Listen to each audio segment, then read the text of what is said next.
igsoon. Sitya lang po ninyo nga magpaswa. Okay. Ako, wala ko'y plano man nga mo anhi karon. Pero tungod og alang sa mga igsoon sa Alabel, nagangyo sila nga kung mahimo pabonon dito. So namin doang brad nuli nga kanto si Batalona apa ni Israel. O gubat po sila ng Israel. Nga magkubanan mo ang gubat po nga mga nagsunod na mga taga-dinsan nga dunay hilig mo dula o basketball di ubansat kay doon na po ipipilan ang mga suot kay hindi nga mahimo maka-exercise sila. Usa niya sila karon din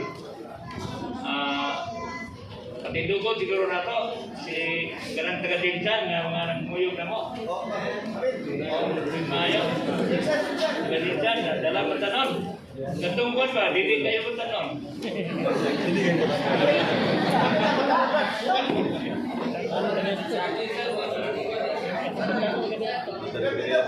sige Brad Jimmy oh kaya isa patanon na ano itong gawa na to sige lang sige lang salamat sige no tinuod yun mga igsoon nga pining mga igsoon na to nga nasa iglesia sa Alabel sa una South Cotabato na siya pero karon tungod sa pagbahin sa dapit sa politika nahimo na sila karon province of Sarangani. Kaya kining mga dapita Alabel Malapatan mao ni ang pinakadaghan nga mga igsoon na to. Sa una ingon sila ingon. Sa una brad kami mga plaan. Pero karon sila mga balaan na. Amen. Salamat kayo. Kami sa una kining mga bata nga niya karon lupan nato. Wala pa ni sila matawo. Among gi alagaran ang ilang mga pinikanan. Atiman mo sila pinagi sa pagtuon ug basa. Kaya natong panahon na ilang dapit talagsa pa lang ang makamaong basa. Pero karon salamat sa Ginoo napila nila na humana og eskwela do na mga kurso naman. O nahimo na gani ang uban nga nangako na sa panggobyerno. Nagani ko yung damo karon nga Vice Mayor sa Alabel. Amen. Igsoon na nato. Amen. So salamat sa Ginoo. Ang buhat sa Ginoo mga igsoon nagapadayon sukat pa kani sumala sa plano sa atong Ginoo. Dili lang siya gusto nga dunay gipilala nga maluwas kung dili ang tinguha niya sumala sa sulat ni Timoteo nga ang tanang mga tao maluwas mga igsoon. Tanang grasa sa tao. Usa sa atong imar kini mga igsoon na parehas na gyapon nato gikaloy adta o bisan kini lagi dala may tungod panagigala ni David o kini si Jonathan ngang iyang anak ni Jonathan si Mephibosheth bisan sa iyang pagkabakol apan gitagad gihapon siya sa hari bisan gibati niya ang kahadlok tungod kinasayod siya nga kontra ang iyang amahan ining nahimong hari ka si David. Apan si David wala siya magtukol sa gibuhat ni Saul. Kundili nangita hinoon siya sa kaliwat ni Saul. Aron iyang ibalik kadtong kaptangan nga iyang nailog. Ihatag niya ngadto sa iyang kaliwat ni Saul. Niya mayo kay nabilin si Mephibosheth. Bisan si Mephibosheth bakol pero nakabaton gihapon siya kaluoy ug grasya. Gikan sa hari. Ang igsoon sa walay duha-duha sa lakton nga pagkasulti kita ang mga tao nga mga bakol kani kaulawon ng atong kaugalingon tubangan sa Dios o nabihag kita kanhi ni Satanas apan gikaloyan sa Ginoo. Salamat ka nahimo na tang usa ka dakong pamilya karon. Nga kini dakong pamilya mo niyang balikan sa atong Ginoo. Nga mo niya itong paglaw mga igsoon. Nga bisan kini mga batanon karon nga nagsunod nato.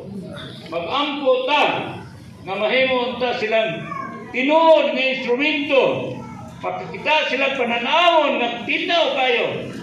Nga di ay pili lang mga magtuto kita siragsa. Kundili hindi usa nga mahimong balay sa Dios. Nga iyang kapuy-an diin sa atong imar gisulti nga kining balaya mapuno sa himaya sa Dios. Amen. Unta kini mahitabo sa tanan nga mga igsoon. O dinan niya na mga igsoon. Wala nay pagbahin-bahin sa atong kaliwala. Nga naman, tungod kay nakita na to ang plano sa Diyos sa tao. Dili lang igo maluwas, kundi makawaton siya biniusa ng katawan na mahimo niyang kuluyanan. Diin, madayag ang himaya sa Diyos. Salamat sa Ginoo, niabot sila din eh. Hinoon, gamay naman ni sila. Sa una, ang ilang mga ginikanan sa bukid, mahatlok sa o parehas na to. Labi na makakita nila ang tunog sa atong sapatos, mahatlok sila. Kay nakunoy dilihin mo na to, o dilihin mo nila nga nakasulot sila. Pero parang salamat sa Ginoong Ison. Tao man sila magipili sa Diyos. Tao man sila magigugma sa Diyos. Tao sila nga din ang Diyos nangitag paagi nga mapabalik diha sa iyang namisa. Mukaon uban sa kanato sa atong hari. Unsay tuyo ang tumong ug tuyo ng Ison. Mao nga matukod kita ingon nga usa ka lawas. Salamat Ginoo na libro na to karong bag-o. May tungod sa Lesson on Eldership sa mensahe 30 City ka mensahe. Ika-30 City nagisgot dito nga kinahanglan makakita kita sa lawas. Praise the Lord. Kining lawasa walay lain kundili mao ang iglesia nga gitukod sa atong Ginoo. Sa atong imar gisulti atong isang adlaw nga si Esdras ug si Nehemias gipili sa Dios ug pinanguna sa pagtukod sa pader sa syudad o gibati nila nga kaulawon ang syudad nga nagtumpag ipangsunog ang mga ilang mga ungahan ang mga pader nagtumpag.